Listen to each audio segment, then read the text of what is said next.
Well, hello, Julienne and Valerie. Hey, Really, Marcy. Hello, Mercy. hello. Really good to see you. Really good to be in the same space, It's finally.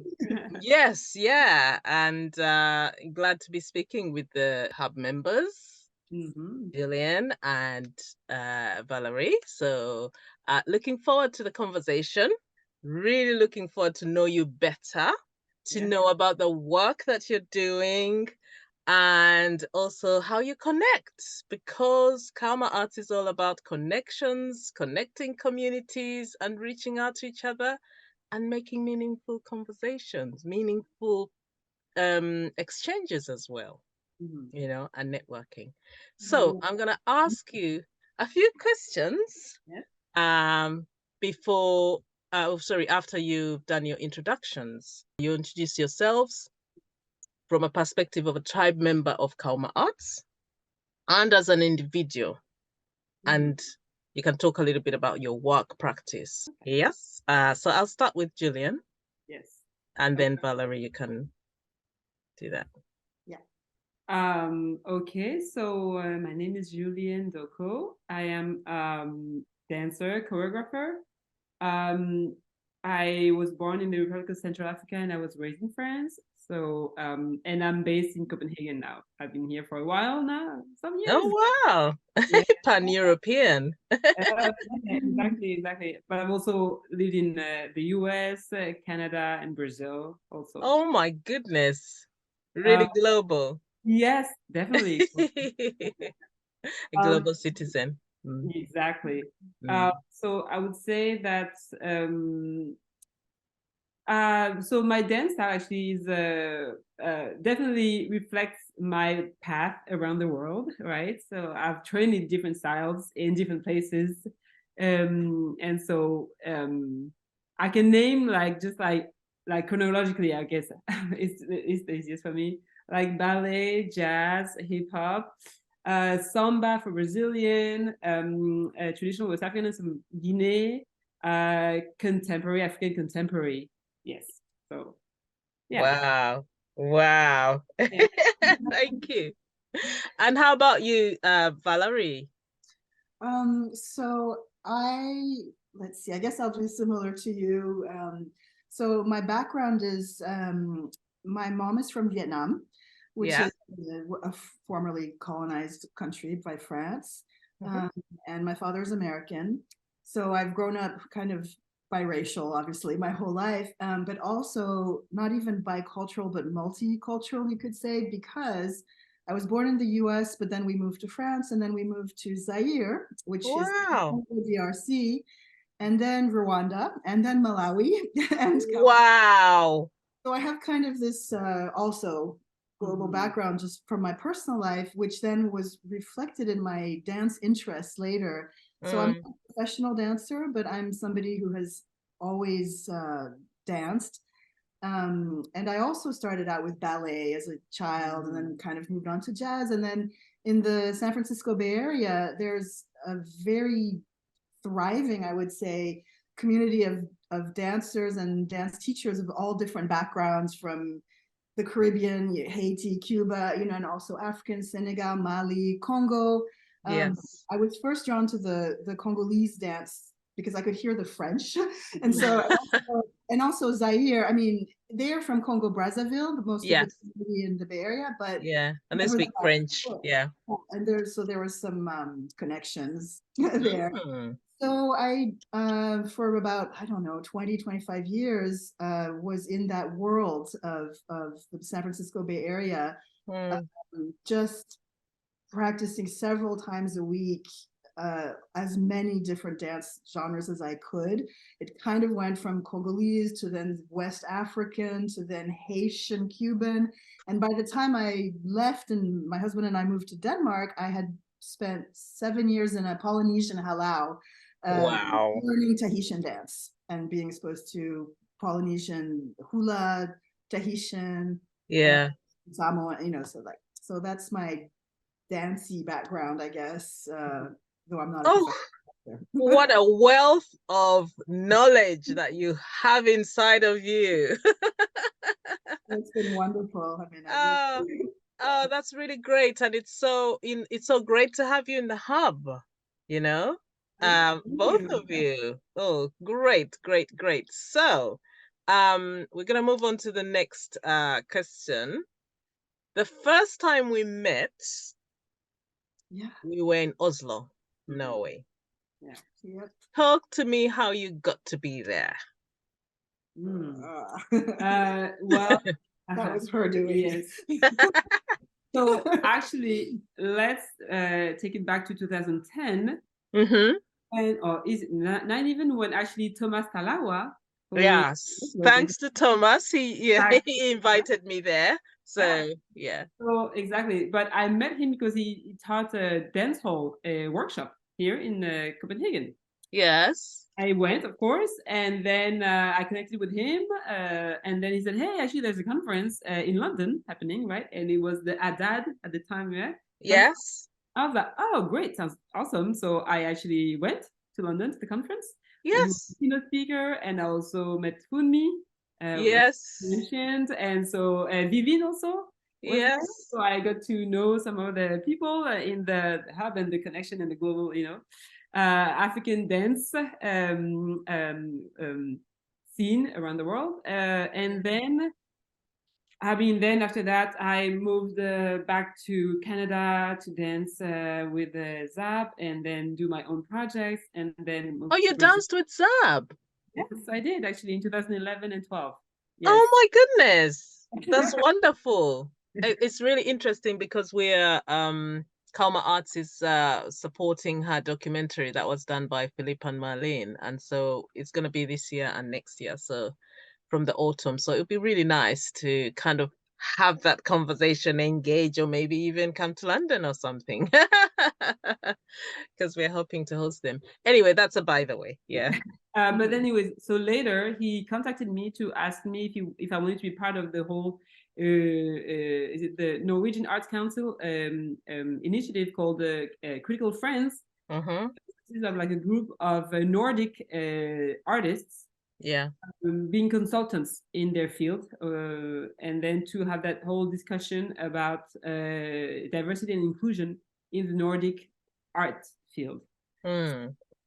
So it was a 2-year process really, when we met and talked and discussed and and then it ended up with the conference in Oslo in 2019 where we met you, and then because we are connections, Yes. okay, Yeah, we had just formed or yeah, were in the exactly. process. Yeah. I said, hey, I think it's really relevant if actually the dance association, goes yeah. Exactly. Yeah, and she got us all there. Yeah. I mean, she got and Oh she wow. got them to get us Exactly. there. So they're also invited Yeah. to the conference. To the conference. So, oh, that's really wonderful. So the relationship between you and Connexions is that are you an agency or you're managing her, Julienne, or are you just partnering? So Yeah, yeah. Actually, I'll tell you the story of how we met, which is kind of amazing, which is that I had my husband and I had just moved to Denmark, and then literally about 3 weeks in, I met Julienne at a dance workshop, a West African dance workshop. And we started talking, and that's how we met. And then we found out in our conversation a week later, we got together, that we had been in some of the same dance classes in the San Francisco Bay Area at the same time. That we've been in places, but just never met. Never really met. Yes. Oh. So that's how. And then after that, we just over time started talking, oh, we should do something dance-wise, we should do something. So we started talking, meeting once a week. And eventually Connexions, we roped in Peter. Yeah. Honestly, you need somebody to do that. Oh my God. Yes, the timekeeping, the accounting, the agenda, it's just he's been anyway. So and so we're by a Danish, we're a forening, which in Danish it's an association. It's an entity that exists here where you can just ordinary citizens, and as long as you file in the paperwork and you have you're sort of a tiny institute. It's not an institution, but like it's Is it like a collective? Yeah. But I think, I mean, no. association, you also have that probably in the UK, association, right? Which is like kind of an organization, but it's like it's a non-profit. It's non-profit. Non-profit. Yeah. There are some like community groups or community, and then there's also CICs, community interest companies. There's so they're not for profit, but then whatever profit you get, you have to get put back into the work or something like that. So, Yeah, but you have to register it with Companies House and stuff. So, Exactly. yeah. Yeah, So, you register, you have a mission or you have a purpose. Yeah. yes. You have members who can pay a yearly fee or not. I mean, it's however you decide it. You have certificates of incorporation. They're pretty simple, and it's a bureaucratic process, but it's not that complicated or heavy. Yeah. Ah. So So that's how you are Connexions now. Yes. Yeah. Yes. Oh, that's wonderful. So that leads me to actually wanting to know a little bit more about the scene in Denmark, the in dance and stuff. You know, talk a little bit more about that. Not too much, and but at least just to get an idea so that we can compare or have members, because we're global. We need to kind of to hear more from others. Well, so I've been here, I would say on and off, right? I moved here in 2008 in Copenhagen. Let's say that 2 years later, I decided to leave. Yeah, no, it's just because coming from, like I said, like a global background, right, where I had lived and danced and studied, you know, in different countries where, you know, meeting, you know, having a thriving dancing where people meet each other, whether you come from salsa, whatever, ballet, you know what I mean? Like, and here, I did not feel that. And I'm not the only one. I know that, like, internationals here have a hard time, as it is in the society, you know, with the Danish, I would say, culture. But then in the dancing, unfortunately, my experience was it was kind of a very compartmentalized. So and so if you come from outside with different references, right, in, you know, in training and in techniques that are known here, even though they're global, you know, outside but not known here, then it's like it's harder to, you know, be seen, basically, to be visible here, right? It's just, so I thought it was, to me, it was limiting, and I was like, but I have all this knowledge, experience, you know, contacts, and it's like it's not really appreciated here. Yes. I mean, I managed to be in a musical. I was happy to be part of a musical, but it was just like I thought it was hard to really get through. And you know, I know it's based on my experience, I know it's faster in other places because they already know that, hey, if you have trained this and that, it's just like, yeah, it's asset, right? I was like, okay, so yeah, that's why I left. I was like, hey, Canada, because I had lived there before. Contacts and stuff. So then I was there for 2 years, and then in Brazil, and in 3 years I was really like, I managed to do way more, you know, outside of Denmark. So yeah, but then I came back in 2014 and I was like, let's give it a try again and see how it goes. And I was like, well, if it's as close as it was before to me, and I was like, no, I'm not gonna stay in Denmark. But then actually I noticed that it was opening up. And also thanks to the work of other fellow dancers, choreographers who had actually pushed through with festivals and stuff like that, you know, trying to make different dance styles, you know, valid, visible, and appreciated, you know, and not just ballet and contemporary, you know, and a certain type of contemporary, let's say. So yeah, but then so since 2014, I've been here. I've been also pregnant twice, so you know, that helps to keep you grounded. It slows, you know, in the whole process, right? But I'm still here, and no, now I would say that definitely there's a difference. There's been an awakening, let's say, the fact that it is in Denmark's benefit to open up and also recognize and let other influences in, yes, Yeah. definitely. Yes, yeah. And yeah, now I'm like, it's not all perfect, of course, and I think that in relation to other countries, even Nordic countries, and that's what actually was apparent during the conference in Oslo. Oh, yeah. Yes. Still behind, Yeah.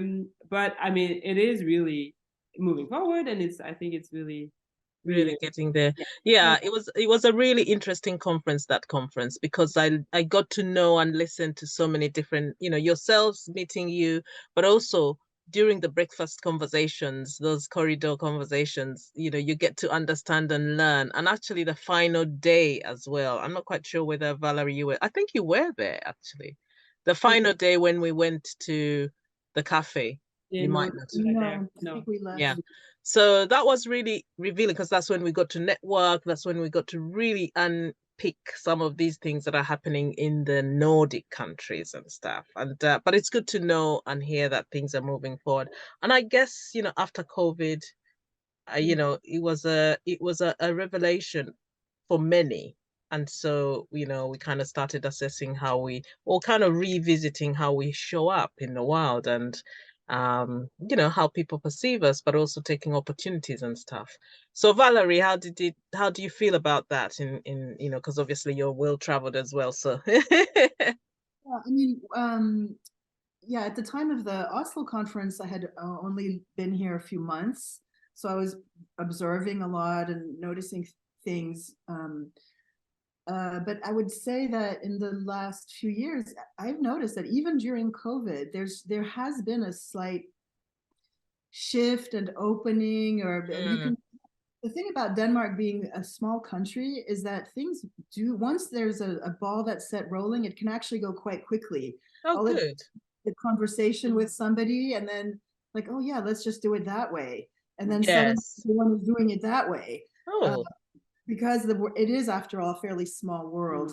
yeah. But so I have noticed, at least in these last 4 years, a shift and slightly more openness. I think there's a long way to go, though. I think that Denmark, for a variety of reasons, well, there might be two Denmarks. I mean, obviously there are millions of Denmarks, but ways of understanding Danishness. But I mean, in terms of the openness or not to the outer world and to international, I think there is a Denmark that is very much interested in what's happening in the rest of the world. Okay. Interested, yeah. And then there's another Denmark that's quite inward looking, Conservative. and sort of preoccupied with what Danishness is, but in a pretty traditional, whatever that is, to the, like, it doesn't include internationalism, let's say. Yes, yeah. And there's a bit of that in all the countries anyway. So there's, you kind of just go with but it's good to know. Okay, so let me pose another question. So I'm so glad that you're part of the hub, and and that we're connecting, we're continuing in various ways. So, and I remember, Valerie, you sent an uplifting message during the lockdown due to the COVID pandemic, stating that the newsletter that we sent to the members has kept you going. I was so moved by that. So, talk to me about just a couple minutes about what that means. Well, during the pandemic, I mean, like, we could never see anybody, and I wasn't comfortable yet, and I don't even know if I still am with Zoom. Yes. People started You don't know when to put the mask on or take it off or just walk along. I'm not used to seeing myself on a screen. It's an odd thing to me, and as well, yeah. And so, but I know people have had birthday parties on Zoom, and it's just a thing now. Like, yeah. But yeah, so, and we could never be in the same space. And I feel that for dance in particular, it's just so important to be in the same room with the music. There's this energy that's created, and it and cannot ever capture that on a screen. You just can't. Even if you film a beautiful dance piece, it's not the same as being a person in that room, whether you're a spectator or I mean, any performer will tell you, you know. So I was really sort of missing like that energy of people and dancing bodies and the music and the musicians and everything. And so getting these newsletters, it's like, oh, okay, well, things are happening. People are still being creative. People are still, all those things that I find important and that I love are actually, I'm not the only one. I'm not like this tiny little you know, yes, molecule floating around the world. Like, yeah. I thought it was, yeah, for me, it really kind of kept me like remembering, like, oh, okay, yes. Yes, yeah. Just to remind us, you know, this is what is, because I think when we started Karma Arts, it was in 2019 and just before COVID. So we thought, oh, we'll just be going out, meeting in person, country to country, kind of finding friends, finding family. And then boom, COVID happened.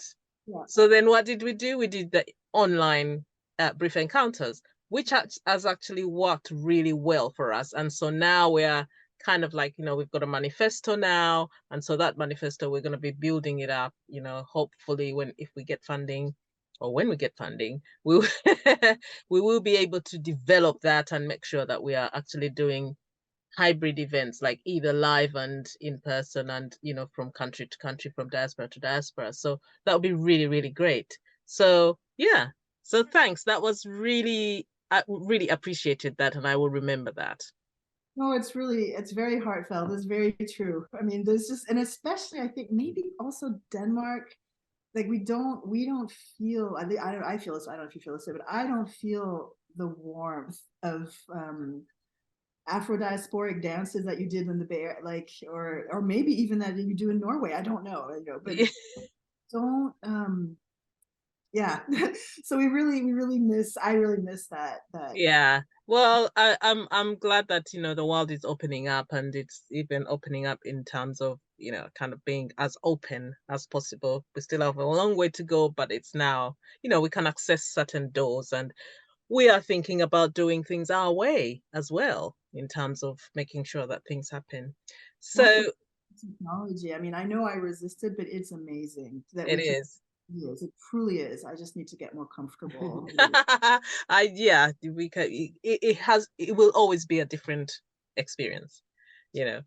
So Julienne, I know you spoke a little bit about ADAD, which is the Association of Dance of the African Diaspora. And I used to be the director for ADAD. I was the second director, not the first one. So I missed the beginning, the 2010 Regenerations Conference. But then I joined in 2012 after Jeanette had gone on to maternity, and she decided to do 2 maternities, which I was glad to cover. So I did 2 maternity covers, and that's how I got into that. Dance of the African Diaspora in earnest, actually, because my background is performing arts.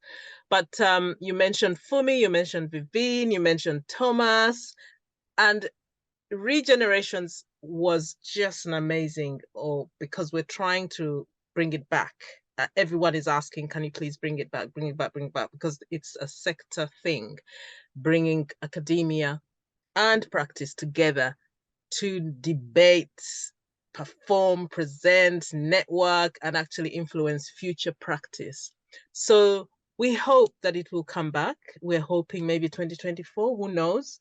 Because I stopped working with One Dance UK, who were when we merged.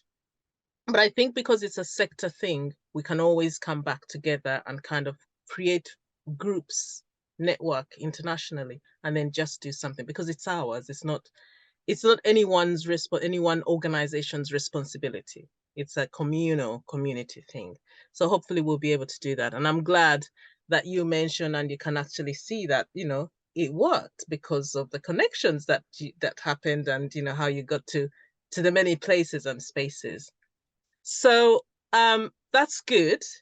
Now I want to really just focus now on your so I really appreciate that, and I just want to focus on, maybe you can talk a little bit about when you were in the UK and what you got out of the conference, but of course there's the network. But I'm also wanting to talk a little bit more about your work. So just maybe a minute a short talk a little bit about your experience of the Regenerations Conference and in the, you know, coming in the UK, and then we move on to your productions. So for me, that conference, because like I said, like, okay, so with my style, which is well, contemporary African contemporary. Yes. So here in Denmark, in Copenhagen, there isn't, or there wasn't at the time, that many actually courses like that, right? Mm-hmm. We are a handful really who have that style, and again within that we have different styles, okay, amongst us, but there are not many Black choreographers, you know. Yes. You know, with those influences here that are visible. I'm saying, you know, meaning doing productions that are seen. Okay, at the time, I was working a little bit with one choreographer who tried to do that, actually bring, and he actually presented his work. Who's that? Bartolo, who's from Cameroon, but he's been living here for many years. Okay. Yeah, and his company was Afronova. Time. And you know, but so I'm just like, but I mean, we need more voices like that. We need to have the means to produce that kind of work that are actually really different on the dance scene here, right? Yes. So when Thomas said, "Hey, come to the conference in London," I was like, "Oh yes, I will." No, I want to see, I want to hear about all that scene, you know. Yeah, so I was so happy to be there, and it was very inspiring to listen to the talks, of course, the keynote speeches, and the shows, also the showcases. Yes. Yes. Yeah, just like to see the community and the different expressions within that because of different, you know, techniques, origins.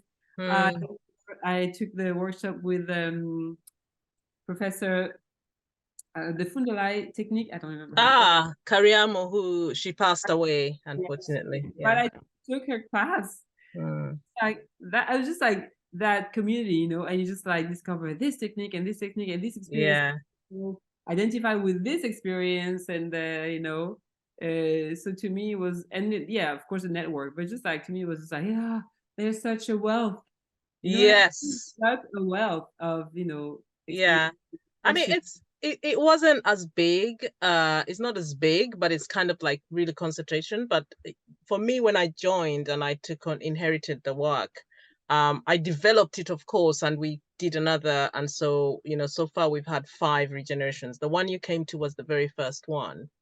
And so I took it up I did the planning of 2012, and then I didn't, you know, then I went away, then Janet went again on maternity, so then I came back. So I did the 14, 16, 19. So I did 3 of those, and they were really great, each one with different themes, and we kind of decided to tour them across the different regions of the you know, the areas in the UK. But I love the fact that, you know, academic papers were not just for academics. It was people who really were doing their research, practice-based research, or even just trying out or kind of, you know, sharing in addition to the actual academics, and then bringing in the practice and the artists, you know, kind of just getting together and doing that was quite special. And I really, I'm getting goose pimples now when I speak even. So it was really great. So I hope, you know, we continue doing that and connecting, because that's really what was very, very meaningful. So now to your productions. I'm so glad that my nomination of your WOMB, W-O-M-B, production was accepted by the IABD, the International Association of Blacks in Dance, and it was presented this year in January. And I really enjoyed it. Well, although it was digital, and you know, we're talking about the fact that, you know, you can't really experience that thing that, you know, we're talking about that's live. So I can't wait to see it live. And then also we were meant to go to Chicago, and that's when I could have seen it, but COVID disrupted the whole plans. So talk a little bit about that. And then also, then before we move to your new production, which is Journeys. Yeah, so yeah. Or maybe Valerie should talk about it. She's seen it. How many times have you seen it? Okay, yeah. So, okay, Valerie can talk about womb, and then Julienne could talk about journeys. How's that? Okay, so from the point of view of someone watching it, obviously, Yes.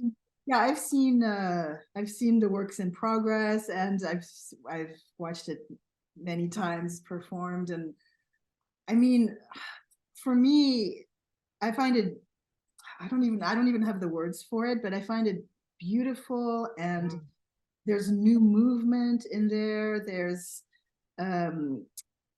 ideas that, like, I don't know how to this is going to be hard for me to express, because when I'm watching it, since I know Julienne and I know the other two dancers, there's also like, oh, you know, it's not like part of the public who they really are just bodies on a stage. Yeah. So, you know, and I know, like, oh, if, you know, Julienne said that, oh, there's this one move, you know, so there's things like that. But in any case, as a whole, I think it's the topic could speak to any audience, even though womb means worth of my body. Worth of my body.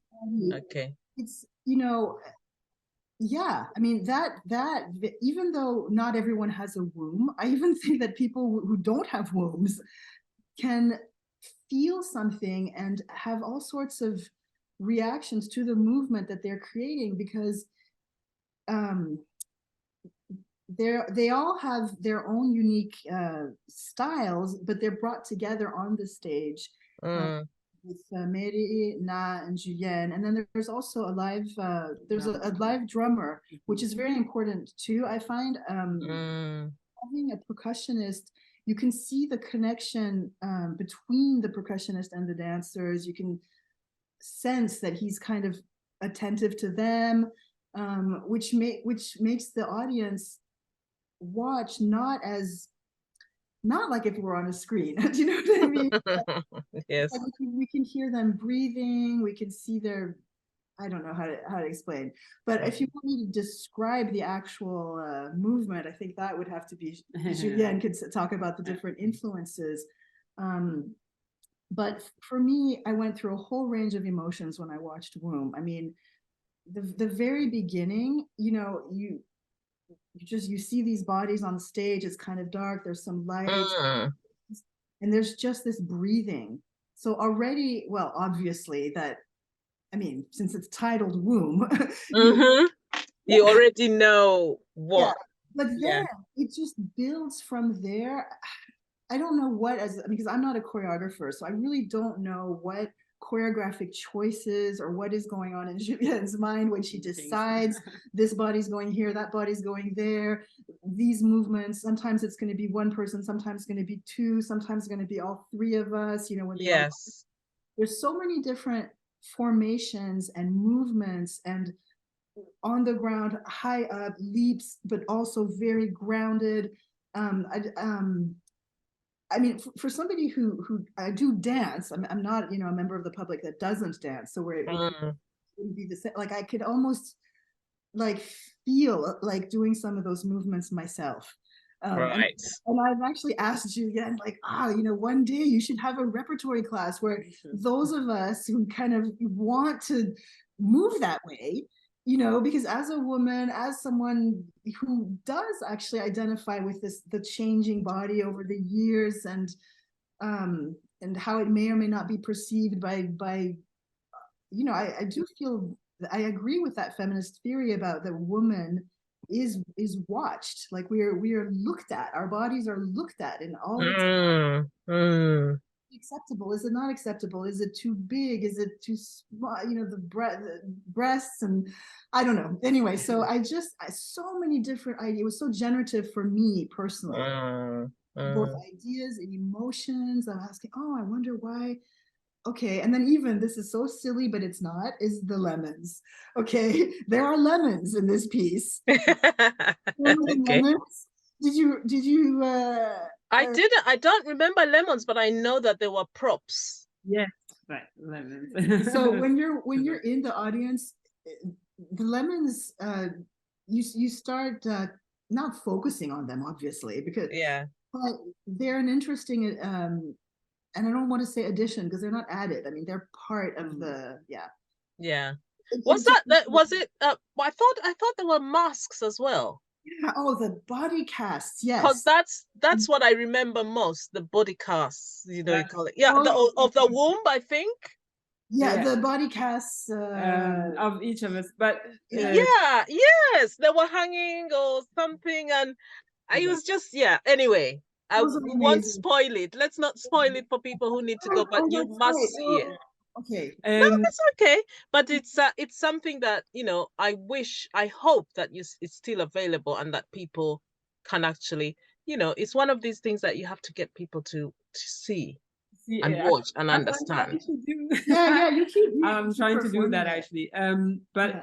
so just to go back a little bit, so womb worth of my body is actually really, it was triggered by me when I was pregnant with the twins. I went to a museum in Aarhus, in one of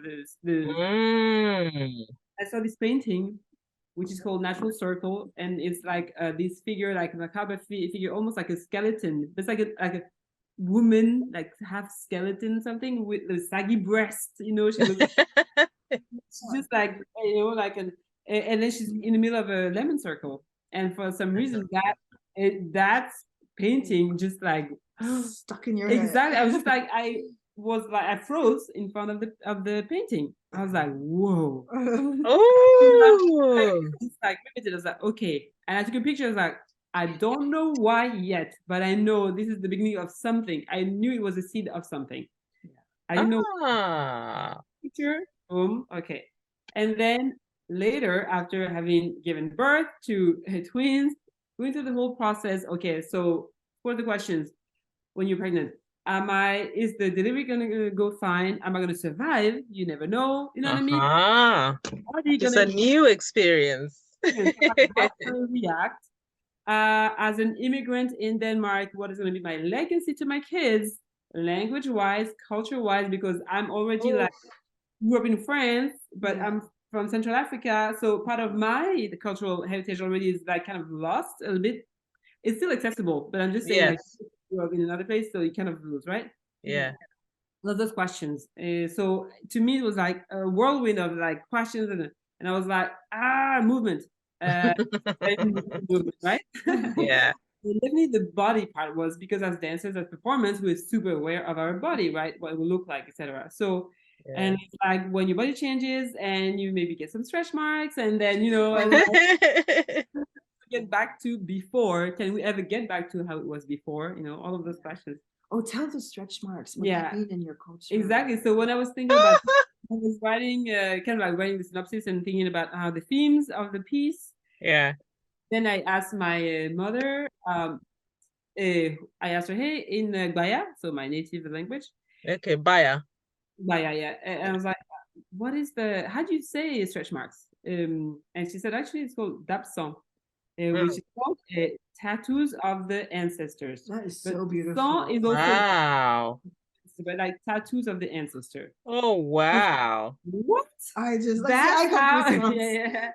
And you almost really love to have the tattoo. I mean, the stretch marks because it's like that's a huge shift. Oh my God. Right? Of like to get an understanding of the aging body or a changed body in such a beautiful way. Exactly. So it's not that it should be seen as something that you should be ashamed of and that shows decay of the body. You try to get rid of it. Exactly. But on the contrary, it's like, hey, I'm now making the link between the past, the ancestors, the lineage for me, and then the future. So you know what I mean? So that's a totally different vision of the oh my word.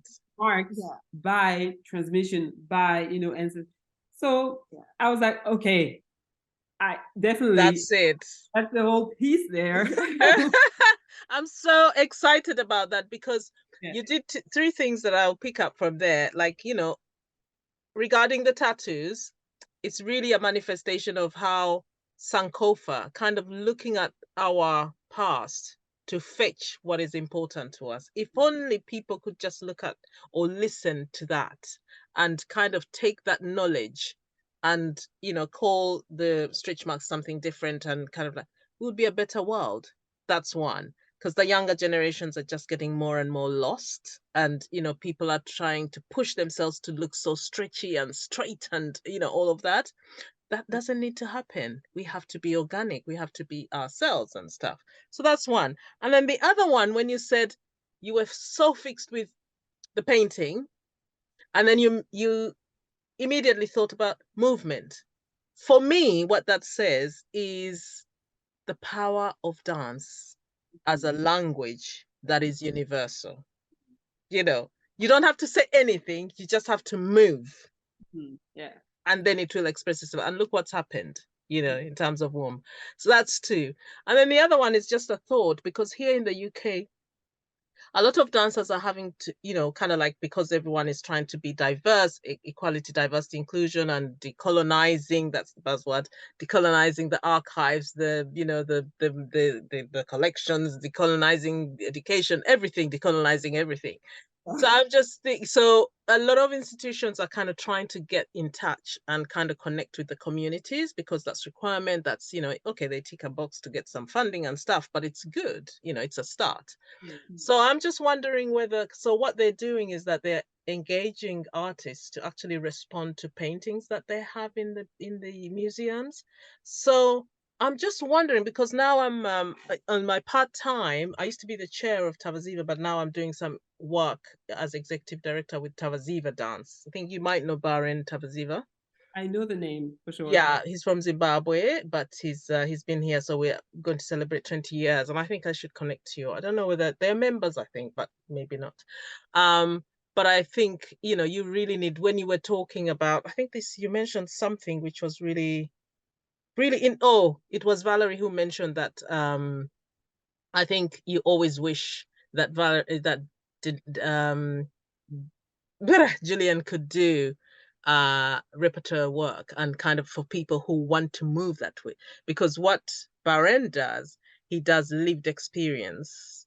Well, we use his lived experience to actually influence the vision, and then that's how he creates his work and stuff. But then all the Tavaziva intensives and stuff, they're all linked with his work. And so when he teaches, he trains in that sense, kind of like, so I think it would be really lovely to do something like that, Anyway, that's a thought. But going back to the paintings, I wondered whether in Denmark that is something that is happening as well, or whether you haven't checked it out, or, you could even check where you got that painting and see whether it's something that you can link with womb, and you can do excerpts of it, for instance. So there's a trend here, really, probably not just here actually, Yeah. but like movement in museums, right? Yes. Right, visual arts, painting with movement, and it's very, because of course, I mean, not of course, but for someone like me, yeah, I see movement in the painting, in color, in and then I'm like, oh, that I can interpret, right? Yeah. Yes. And so with that particular painting that I saw, I was just like transfixed, really. Fantastic. But, yeah. Definitely. And then I've been trying actually to bring the piece in museum, because I think it's really perfect. Because it's both visual, there's visual art you mentioned, but Yeah. also, so I think in the context of a museum, that would really make sense. I'm working on that now, trying to get my piece out there in museums, because I think it will really resonate with it. Exactly. Yes, exactly. Just on a note that I'm just thinking now, because I'm also a French teacher actually at an international, and now we're doing a unit on arts, of course. Okay. And so I have planned, I told my students yesterday, okay, we're gonna go to the museum, and they have like a French artist, French painters exhibition. Okay. I was like, okay, we're gonna go there, and the exercise will be that you will pick a painting, one that actually for some reason, just like, like you connect to, either because maybe you don't like it, it just does something to you, or whatever, something one, and then you're gonna present it in class, why you chose that, etc. Then that will be your starting point to create something in whatever your expression is, some like visual arts, so they're gonna, or graphic, design or whatever. Yes. Or a song, and you're gonna have to produce something in your own expression based on that painting. So I told them, my piece, that's how I got inspired by it. You got it. And then I created movement. But for you, what will it be? Your expression, you can choose. And so now we have that project. Yeah. So and I asked them, is they're like, yeah, they validated. So Well, that's really wonderful. And I know we we did say that we could do 60 minutes, but I hope you're still available to do some, because we just have a couple more questions and then we'll close. So don't worry about the time. But I just thought that, that I should mention that, because, for instance, if there's any way of actually doing cross, an exchange in terms of working with museums, for instance, because I'm also entering that museum area where I'm going and looking at collections, and actually, I'm working with the Honeyman Museum and Gardens. They have a collection, but it was inspired by, well, it was brought by the missionaries, and so we're going into their kind of collections. But also, we're working with the British Museum, British Library, like just looking at the artifacts that they have, and the paintings as well. The V&A, the Victorian Albert Museum, for instance. Looking at it, there's some paintings where people, they want to kind of change things and they want to bring in new novel things, and so maybe there's an opportunity there in terms of looking at that and saying, okay, let's do international, but let's focus on a painting that maybe has traveled from, because they sometimes give each other loaned kind of paintings and stuff like that. Who knows? It's just, we throw those things out there in the universe and then they kind of happen. Board. Yeah. Yeah. So that's our thought. So let's put that in the kind of kitty and wait to see what happens. Okay. So let's move on then to another question where, I mean, you talked a little bit about, we want to talk about the new production, but I think you talked a little bit about partnerships, the partnership that, the connections, and, and I know partnership and collaborations is really key to how we work as well at Kalma Arts. And also when I was with Adad, that's one of the things that we wanted to do, because when you work in partnership, you become wider or bigger, you expand. So the extended arms and stuff like that. I'm really intrigued to know your strategy of how you work together. And I know that you've just mentioned about, you just mentioned a little bit about how the Connexions was formed, kind of government wise, or kind of like the way that they set it up. But in terms of you working together, the both of you, kind of like just share a little bit about how you work, your strategy, what you think is your main, kind of way that you do it. Well, you want me to? Go ahead. Well, because we were so small, there's just three of us in the beginning. I mean, now we have some members. But we've discovered, though, that the members are really, they're our fans, basically. I mean, they're people who support. But the actual work, it's the core three. And when we found out our paperwork, they made us, and which in a way worked out. I resisted the idea of having like a title or a role or this or that, but by having to choose what the different roles were, it ended up being about like, so we have Julienne as the artistic director. I don't know, community liaison, something. And then Peter, I mean, I don't know he's the money guy. Treasurer, accountant, we also do have a friend of ours who's doing the accounting who does who signs off every year on the accounting, which is very nice.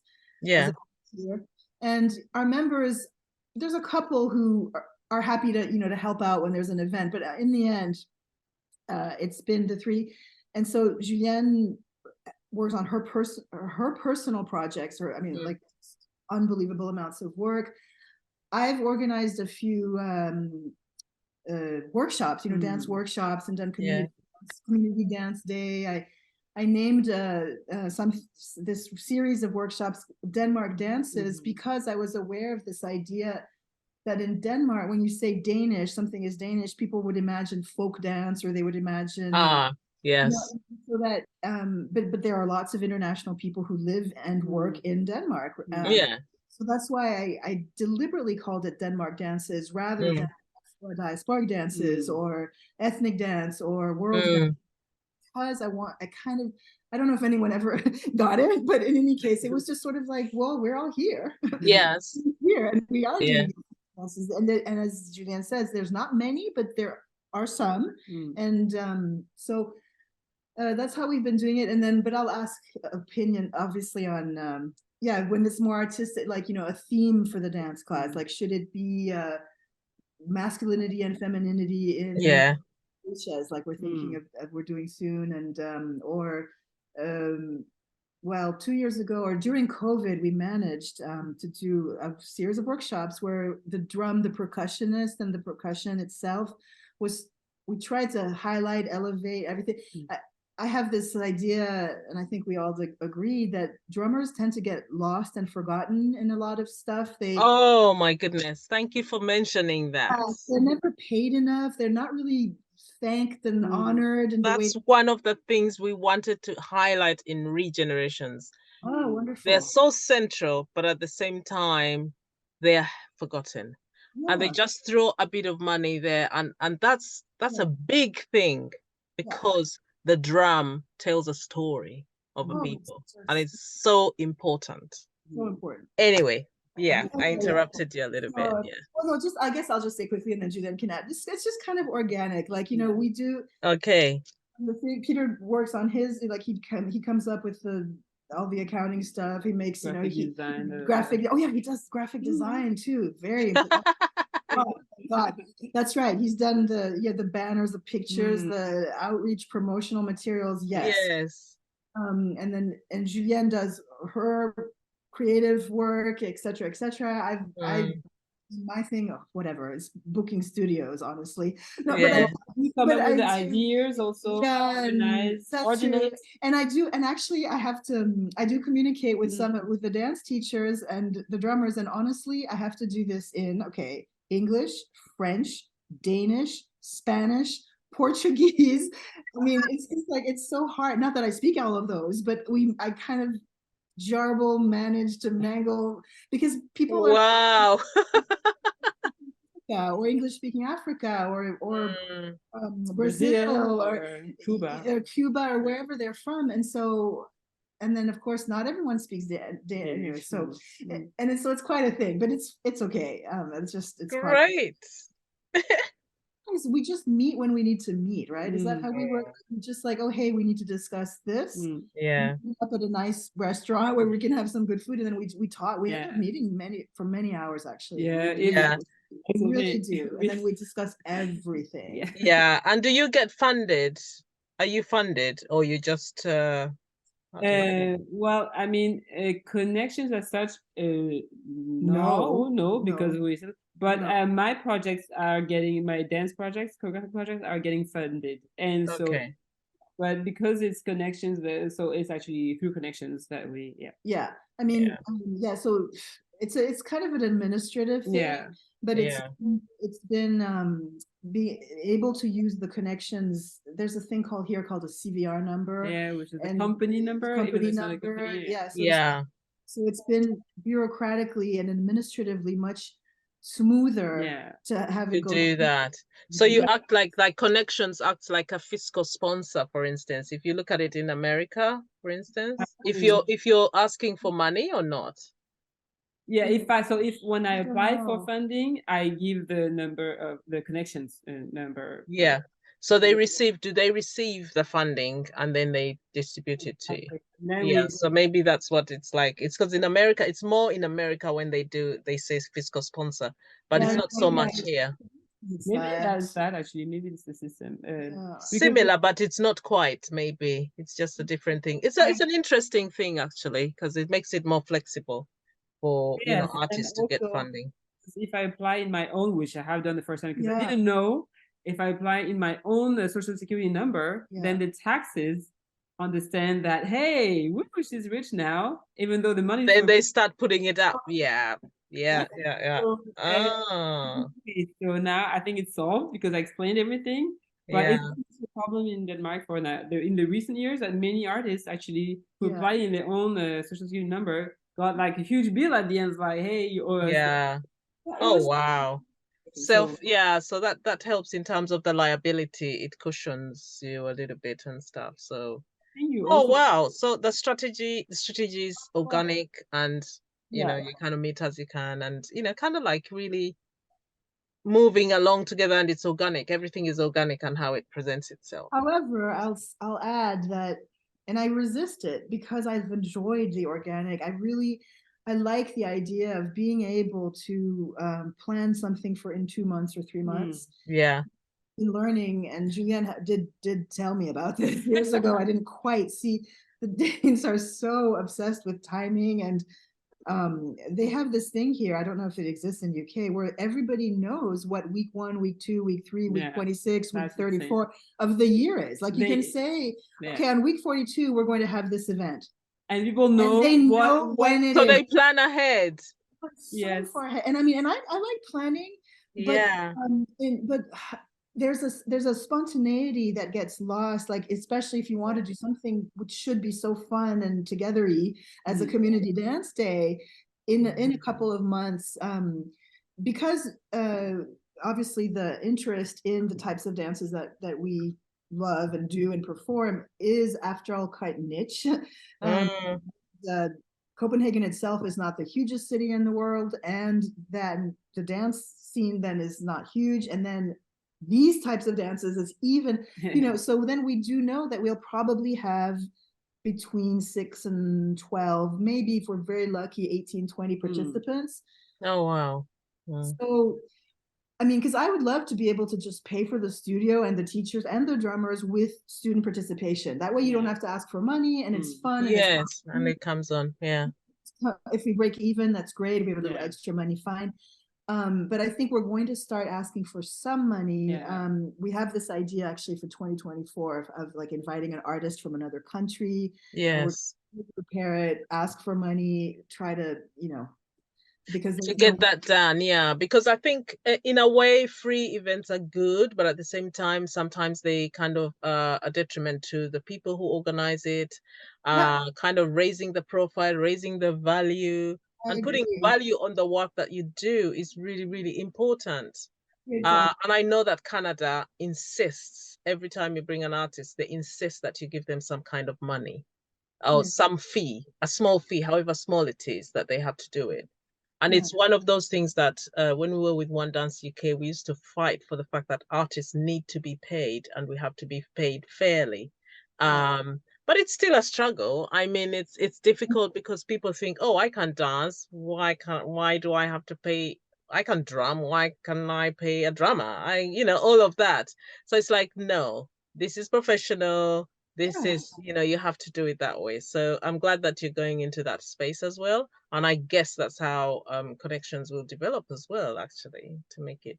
I mean, we insist actually on that, really. Like, it was one of the things, like, no, if we want drummers, we want them to be paid, of course. And because myself as a dance teacher, or I'm like, no, we need to be paid. People need to be paid for their skills, for their knowledge, right?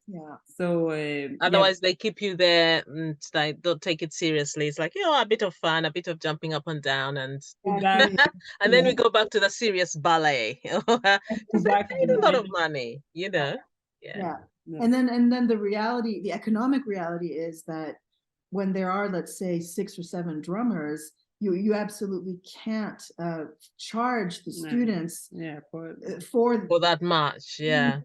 So what you do is that you get funding, but then you have to make sure that they know that it's funded. This is where it's from. Thank you. What happens in the U.S. And that's because it's the U.S. I mean, there are all kinds of people drum because they love it so much, and so so the dance teacher, he or she, would make sure that the lead drummer was paid, and maybe 1 or 2 more if there's enough money out of the earnings that he or she would just make from students. And everybody else would just show up, and they don't get paid. That's one of the things we need to struggle. Culture, kind of like there has to be something. Anyway, so we could continue having, it's so interesting. It's really exciting, Julienne and Valerie. I just am enjoying the conversation. I hope you're enjoying the conversation as much.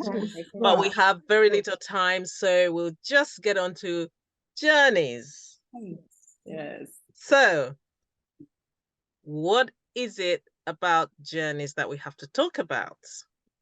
Okay, so Journeys is yeah, so it's upcoming. It's gonna be premiering in June 6th, in Copenhagen in an Yes. art gallery, which is actually multi-room. Okay, and that's what I wanted. So the idea came when I was actually performing in this space for festival, which is actually the same producer actually, and for another choreographer's piece. And I was in that space, and it was in 2020, right? It was in November 2020 after the whole George Floyd thing, right? Now Danish society and the world, I mean, it's like, oh, that's really terrible. What happened? We can't let that happen, and we have to be aware of. It's just like that. World, Yeah. like, no, we cannot let that happen again. Yes. So unfair, unjust. It was absolutely horrible. Mm. Yeah, like black people or like like POC people, they don't have it this, are not treated the same way. So I mean, there was that thing that was extremely gruesome. What we saw, I couldn't. I didn't watch it. I didn't watch it. No, I watched I think 2 seconds. So and hard. Yeah. right after 2 seconds. I mean, no, just the voice, and then I stopped it. I couldn't. Yes. Yes. Like it triggered many things. In us all, I think. But for me, being in Denmark in that context, where actually exactly like I think like those stories or some people, some stories, some styles are not really seen yet. Yeah. So I was like, okay, I would like to have like this space particularly because I really like how it is actually really built. That's like interconnected. One room is The like space where you're going to present. gallery, right? So it's kind of interconnected. And I was like, okay, I think I really want to have something here where it's like a performance where the audience actually follows the trail of the performance. So it's like the audience goes on the journey through our experience and our so I invited 5 other artists, visual artists, there's an actress, performers, also dancers, to join me. And so we each occupy a room, and it's going to be both an exhibition, installation, and a performance. So for the 5 days, like anyone can wow. and just enjoy, like really witness each installation. Yes. And then 2 times a day, there's a performance where we each like perform like for 10 minutes. And it's the theme basically is like the experience of being, let's say, Black, but also at large, like being othered, right? Yes. So in our own way, because we all have different backgrounds, but we all like Afropean, let's say, African. How do we live it? How do we experience that? Okay, so some people exactly through acting, what stories are going to tell from Kenya, or through flamenco, or through like a weaving, different experiences, and so yes, and I hope it's gonna be dope. We're working on it. We're currently working on it. Yes, exactly. It sounds interesting already. It is, but I'm exciting. saying, like, to me, I'm still thinking about it. I mean, it's just like I'm also curious to see the reaction, because that thing of having a all Black, you know what I mean, like artists is even though it's maybe more and more seen here, or not that much really. Yeah. It's still like a kind of an oddity here, it seems. There are more Black voices in different fields being. Yes. Yes. I said like things are moving forward, and it's great to have that more diversity. Wanted in for once in my like I wanted like a space now. It's just us, but yes. And then that's the point, was like layers of identity. Yes. So which means that to me it's like, okay, like you're gonna see Black people from different origins, blah, blah, who have experienced different things. Yes. And you see through this, you know what I mean? Stories, basically. It's just that. It's like, to me, it's like kind of a challenge to the population here to say, okay, are you going to be like, oh, it's only for Black people? Oh, so it doesn't, concern me. It's, I can connect because, or can you be like, can you go past that and be like, you know what? Okay, this person is queer. This person has gone through that. This person, you know what I mean? And then in one of these or 2 or 6 of these experiences, I can connect to their humanity. With that, because I think, we are we're Black, but there is diversity within the diversity. That's So, exactly. you just have to go with it. And no one ever questions, oh, it's an all white cast. So it's like, but we see that, and then through the characters and how they build them, we get to identify with some of the things that are said. If nothing else, there's always something that you get out of it. So I think we shouldn't be asking for permission to do these things. And I commend you for being brave to put on something like that, actually. And I think we should do more of that, and we should be more ourselves. And that's how we're going to flourish, and that's how we're going to be respected. Anyway, so I'm really looking forward to it, and I don't really want to. So when is it happening? You said it's on the 6th of June. Of June to the 10th of June, and it's going to happen at it's an art gallery called Den Free. So the whole name is Den Free Uitstilling, but we can write it. We could always write it in the in the thing, and also it would be really exciting to promote it. So when you have the assets and stuff, as a member of Karma Arts, we can put it up for you, and we can always promote. And I think we've put something there as well. We've already promoted something anyway. We're sharing, but more and more. The co-production with the Dansehallen, which is like the House of Dance, and so they're co-producing it. Okay. Oh, that's good. That's really great. I hope I'll be there. I'm planning to be there, so I'm looking forward to that. It's going to be my first time to come to Denmark. And I haven't been to a lot of European countries, so I'm really exploring and kind of wanting to do that. So that will be fantastic. So we've answered a lot of things, and I just want to ask what it means for you to be in the Karma Arts Hub, especially being based in Denmark. And just to close off before we finish our chat, anything that you have, any nuggets you have for us, any last words you have for us, being in the hub. Okay.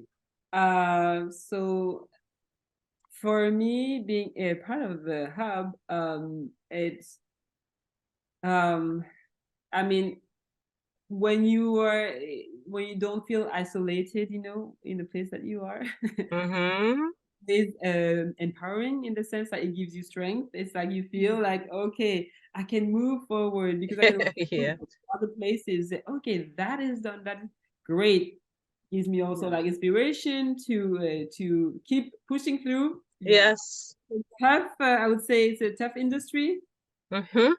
Being a freelance, independent, So so I'm just like, okay, and I'm also, to me, because I have lived in different places.